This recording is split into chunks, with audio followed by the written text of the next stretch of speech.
스펙대로만 나와준다면 아너가 지금 시점으로 가장 얇은 폴더블 폰이 되는 거잖아요. 제가 직접 구입한 이 화이트 색상의 두께를 재봤는데요. 잡았다 요놈!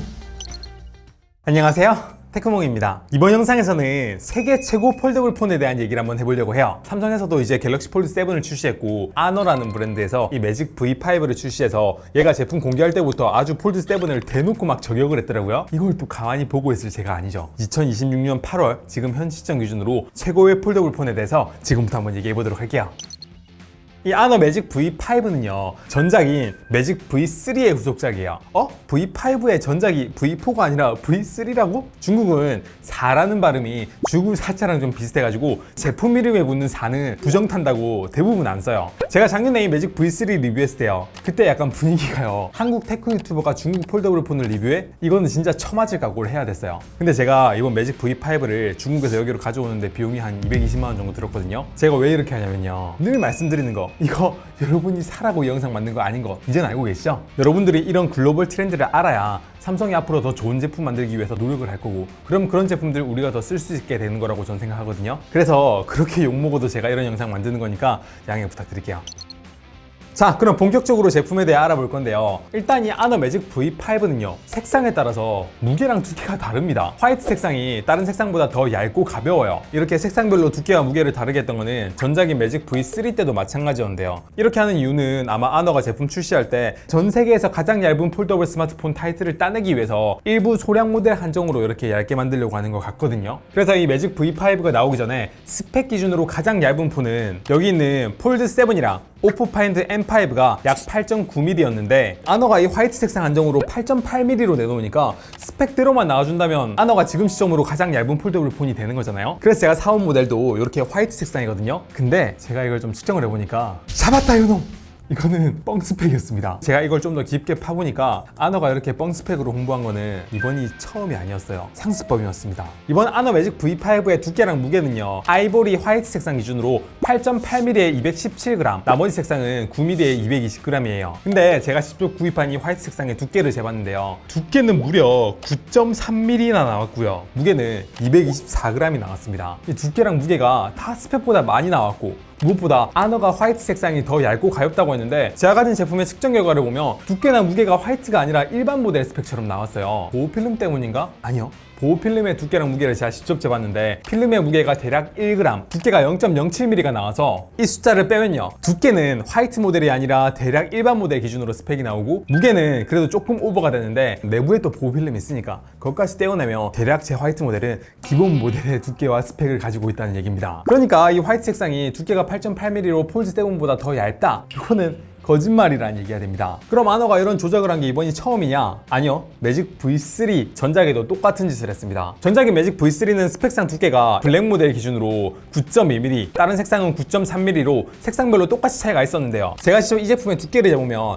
9.5mm 가까이 나왔고요. 이 필름 떼고 재보니까 9.43mm가 나와서, 그러니까 이 매직 V3도 블랙 색상이 더 얇다고는 했지만 이 스펙이랑 비교하면 이거 택도 없고요. 심지어 일반 모델 스펙보다도 훨씬 더 두껍게 나왔습니다. 야, 그러니까 아너가 스펙 가지고 장난질 치는 게 이번이 처음이 아니라는 거예요. 근데 이 매직 V3 때는 이게 별 이슈가 안 됐던 거는요, 저도 그때 이게 스펙 대비 두껍다고 영상에서 말씀드리긴 했는데, 그렇다고 해도 얘가 글로벌적으로 가장 얇은 폴더블 폰이긴 했어요. 당시에 폴드 6랑은 비교도 안 될 정도였습니다. 근데 이번에 이 아너 매직 V5는 이 진짜 얇게 나온 폴드 7보다 더 얇다고 대놓고 이렇게 저격을 했는데, 그게 아니라는 게 좀 밝혀지니까 그때와 이제 장난질의 무게감이 다른 겁니다. 그럼 여기서 테크 좀 아시는 분들은 아너에서 반박자로 냈잖아, 그거 보니까 8.8mm 나오던데? 아이스 유니버스니까 고양이가 측정한 거 보니까 8.9mm 정도 나오던데? 하실 수도 있어요. 저도 이제 그 숫자 봤거든요. 그 모델은 약간 아너 내부에서 테스트용 제품으로 만든 제품이거나 아이스 유니버스 같은 그런 팁스터들이 가지고 있는 판매용이 아닌 제품으로 테스트한 게 아닐까? 아니면 일부 국가에서만 판매하는 화이트 색상은 그렇게 얇게 판매하지만, 근데 그건 진짜 구하기 힘든 특수 제품들이 아닐까? 라는 생각이 좀 들었습니다. 제가 중국 내수용으로 직접 구입한 이 제품도 그렇고요, 일반인이 측정한 데이터를 좀 보니까 제가 측정한 것 마냥 스펙보다 두께가 굉장히 두껍게 나와요. 그러니까 이 말은 내돈내산 자기 돈 주고 구입한 모델 기준으로 보면 스펙보다 훨씬 두꺼운 물건을 아너가 버젓이 팔고 있다는 거. 하지만 홈페이지에서는 여전히 8.8mm라고 이렇게 홍보하는 걸 보고 구입한 사람이라면 저 같은 피해자가 나올 수도 있기 때문에 이거는 명백한 기만행위라고 생각합니다. 버니어 캘리퍼스로 재면 다르지 않나? 이 버니어 캘리퍼스가 한 30만 원 정도 하는 측정업계에서는 꽤 신뢰할 만한 제품인데 똑같이 나와요. 근데 만약에요, 이 갤럭시 폴드 7도 두께를 약간 조작을 했다면 어떻게 생각하세요?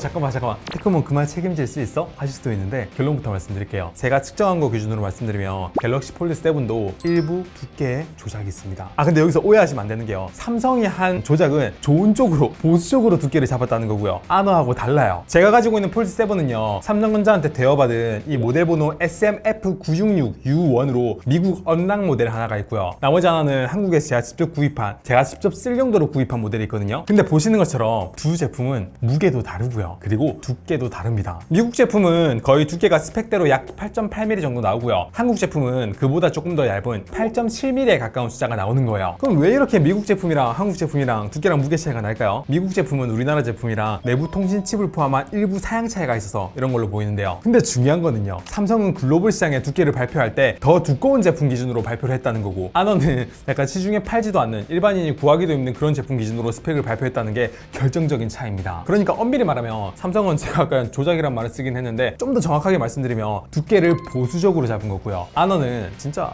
조작이라고 할 만한 행동을 한 거죠. 그래서 이 결과를 보니까 갑자기 좀 궁금한 점이 생기더라고요. 제가 중국 브랜드 중에 좀 폰 좀 잘 만든다 하는 회사를 한 3개 정도를 뽑자면 오포, 원플러스, 그리고 샤오미 정도거든요. 얘네들도 이렇게 스펙 가지고 장난질을 치나 싶어서 제가 한번 측정을 해보니까요, 원플러스랑 샤오미는 제가 폴더블 폰은 가지고 있진 않지만 어쨌든 제가 가지고 있는 제품 기준으로는 원플러스 스펙대로 두께 잘 나오고요, 샤오미도 마찬가지로 두께 잘 나오고, 그리고 이 오포 파인드 M5는요 진짜 숫자를 초수점 둘째 자리까지 이렇게 무게 스펙을 밝혔던데 실제로 그거에 거의 근접하게 두께 나오고요. 그러니까 제가 중국 제품을 좀 많이 리뷰해보고 해외 리뷰도 좀 많이 보면서 느낀 게요, 화웨이, 아너, 비보는 좀 스펙을 신뢰하기 어렵고요, 오포, 원플러스, 샤오미는 거의 스펙에 가깝게 나오는 걸로 제가 판단하고 있어요. 브랜드마다 이런 특성이 좀 차이가 납니다. 그런 점에서 저는 지금 시점으로 최고의 중국 폴더블 스마트폰은 아너 매직 V5가 아니라 나온 지 좀 됐지만 이 오포 파인드 M5라고 생각해요.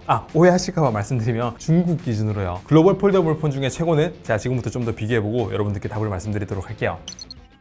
자, 폴드 7이랑 아너 매직 V5랑 비교하다가 내용이 조금 샜는데 어쨌든 이거 두께를 제가 말씀드리고 있었잖아요. 그냥 카툭티 기준으로 두께를 한번 비교해보면 어떨까 싶어서 한번 비교해보니까 와, 얘는 너무 두꺼워가지고 이 공구로는 도저히 측정이 안 돼서 이렇게 버니어로 재보니까 매직 V5는 두께가 16.6mm, 폴드 7이 14.6mm로 아너는 좀 심하게 튀어나왔습니다. 진짜 두께에서는 어떻게 봐도 이 아너에게 좋은 점수를 주기가 좀 힘들어요. 근데 아너 매직 V5가 폴드보다 모든 점에서 딸리는 건 아니었어요. 예를 들어 구성품을 보면요, 이전에도 그렇듯이 이렇게 기본 구성품에 케이스를 넣어주는데 얘가 옆에 보시면 이렇게 힌지 보호도 되고요, 스탠딩 기능도 되는 꽤나 괜찮은 퀄리티의 케이스거든요. 그래서 이런 걸 기본으로 준다는 거는 그래도 좀 부러운 부분이고요. 그리고 고속 정품 어댑터를 이렇게 준다는 것도 확실히 좀 중국답다는 느낌이 좀 듭니다. 환경을 안 지키지.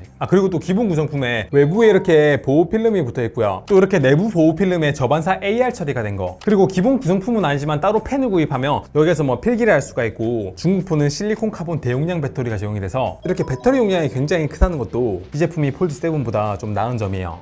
참 이런 걸 보면요, 삼성은 언제 이런 실리콘 카본 배터리 넣을까 라고 생각할 수도 있는데, 그래도 삼성이 요즘 진짜 잘하는 게 있다면요, 용량 대비해서 사용 시간은 갤럭시가 굉장히 긴 편입니다. 그리고 반대로 아너는요, 용량 대비해서 사용 시간이 좀 갈수록 짧아지는 느낌이에요. 이 아너 매직 V5의 배터리 용량은 5820mAh고 이 폴드 7이 4400mAh인데 이 용량만 보면은 거의 한 30% 이상 얘가 많거든요. 근데 영상 재생에서는 생각보다 차이가 많이 나진 않았고, 일상적인 작업의 효율을 테스트하는 PC마크 기준으로 테스트한 해외 자료를 좀 보니까 여기에 물론 폴드 7은 없고 폴드 6밖에 없긴 하지만 사실 폴드 7이랑 별 차이 없다고 보면 이 아너 매직 V5는 배터리 용량이 훨씬 적은 전작인 아너 매직 V3보다 사용 시간이 훨씬 적게 나왔고, 폴드 6보다 사용 시간이 더 적게 나왔습니다. 그런 점에서 이 아너 매직 V5는 배터리 사용 시간이 이상할 정도로 좀 짧은 편이라서 최적화도 좀 부족해서 그런지 저는 이 제품의 배터리 사용 시간에 높은 점수를 주지 못할 것 같아요. 그리고 여기를 봐도 오포는 진짜 그래프를 뚫으려고 하네요. 같은 바 타입 기준으로 S25 울트라 대비해서 배터리 용량은 18% 정도 많은데 사용 시간은 36% 정도 더 많은, 이런 거 보면 용량도 중요하지만 최적화도 정말 중요하다는 걸 알 수가 있습니다.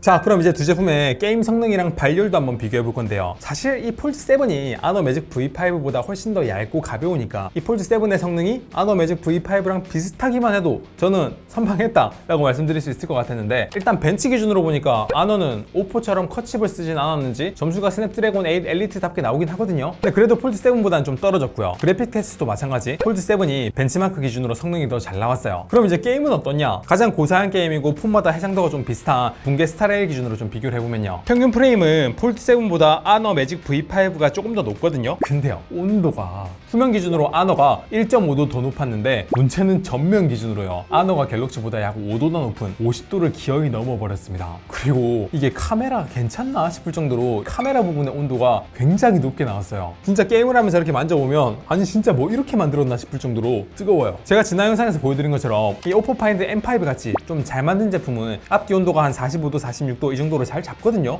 근데 아너는 온도가 좀 아닌 것 같습니다. 게임 성능은 폴드 7이랑 거의 비슷한데 온도는 훨씬 더 높고 벤치 점수는 떨어진다? 이러면 폴드 7이 아너보다 훨씬 더 낫다라고 얘기해도 될 것 같네요. 자, 그럼 여기까지가 제가 비교해본 아너 매직 V5랑 갤럭시 폴드 7이었는데요. 사실 뭐 소프트웨어 같은 것도 좀 비교를 해보는 것도 좋을 것 같긴 한데, 이 매직 OS에 대해서는 소프트웨어 지난 영상에서 좀 많이 말씀드리기도 했고 중복된 내용도 좀 많을 것 같아가지고 이번에는 하드웨어 위주로 좀 비교해보긴 했는데요. 제가 이걸 비교해보고 든 느낌은요, 아너 매직 V5는 폴드 7이랑 부릴만한 제품이 아닙니다. 두께로 보나 무게로 보나, 그리고 사실 중국 폴더블 폰의 가장 큰 장점 중에 하나가 대용량 배터리로 인한 사용시간이 길다는 건데, 이번에 얘가 배터리 최적화도 제대로 못해서 그런지 이 아너는 이걸 제대로 활용하지도 못한 느낌이고요. 아니면 혹시 이 배터리도 뻥스펙, 그리고 내부 카메라 펀치홀도 그래요. 이렇게 후면 카메라를 원형으로 만들면 분명히 이 테두리 부분에 공간이 있어가지고 펀치홀을 측면으로 밀 법도 한데, 오포 파인드 M5는 그렇게 했잖아요. 아너가 1년 동안 후속 제품을 내긴 했는데 약간 전작이 더 좋아 보이는 느낌이 든다? 할 정도로 이번 매직 V5는 좀 마케팅부터 이런 스펙 장난까지 많은 부분에서 좀 실망스러워요. 얘는 적어도 냈을 때 가장 얇은 폴더블 폰이 맞기라도 했는데 얘는 욕심이 좀 과했던 것 같습니다. 그래서 저는 지금 시점에서도요, 최고의 폴더블 폰을 뽑으라면 아너 매직 V5가 아니라 이 오포 파인드 M5랑 이 폴드 7이랑 비교해야 되는 게 맞지 않나 라는 생각이 드는데, 여러분들은 어떻게 생각하세요? 얘는요, 두께는 폴드 7이랑 거의 비슷한데 발열 관리는 훨씬 잘하고요, 배터리도 오래가고, 지금 최고의 폴더블 폰을 찾으라면 얘랑 비교해야 될 것 같지 않나요? 그럼 여기서 테크모아, 넌 다 써봤잖아. 오포 파인드 M5랑 폴드 7이랑 브랜드 개그장 다 떼고 기기만 놓고 봤을 때 어느 게 더 좋냐? 라고 물으시면 마음 같아서는 그냥 뒤도 안 돌아보고 폴드 7 하고 싶은데, 근데 이 두 개는요, 솔직히 보는 관점에 따라서 오포 파인드 M5가 더 좋게 보일 수 있을 정도로 얘는 잘 만든 기기가 맞고요, 브랜드 가치나 최근 업그레이드된 AI나 뭐 원 UI 이런 소프트웨어까지 다 따지면 지금 최고의 폴더블 폰을 하나 딱 뽑으라고 그러면 폴드 7을 자신 있게 말씀드릴 수 있을 것 같아요. 게다가 듣기로는요, 이 폴드 후속 제품에는 뭐 S펜도 넣는다, 배터리 용량도 늘린다, 뭐 그런 얘기들도 있던데, 그래서 저는 이 제품도 이 제품인데 후속 제품도 진짜 기대가 많이 되고 제조업을 5년 동안 다녔던 입장이잖아요. 그런 점에서 아너 스펙 장난질은 진짜 아닌 것 같습니다. 저도 제 돈 주고 이걸 직접 구입한 고객인데 차라리 제가 뭔가 잘못 알고 있었으면 좋겠어요. 여튼 여기까지가 제가 준비한 영상이고요. 저 나름 열심히 준비했는데 영상 괜찮았으면 구독 부탁드리고, 궁금한 거 있으면 댓글 남겨주시면 확인 후에 제 댓글 달아드릴게요. 네, 시청해주셔서 감사합니다. 테크몽이었습니다.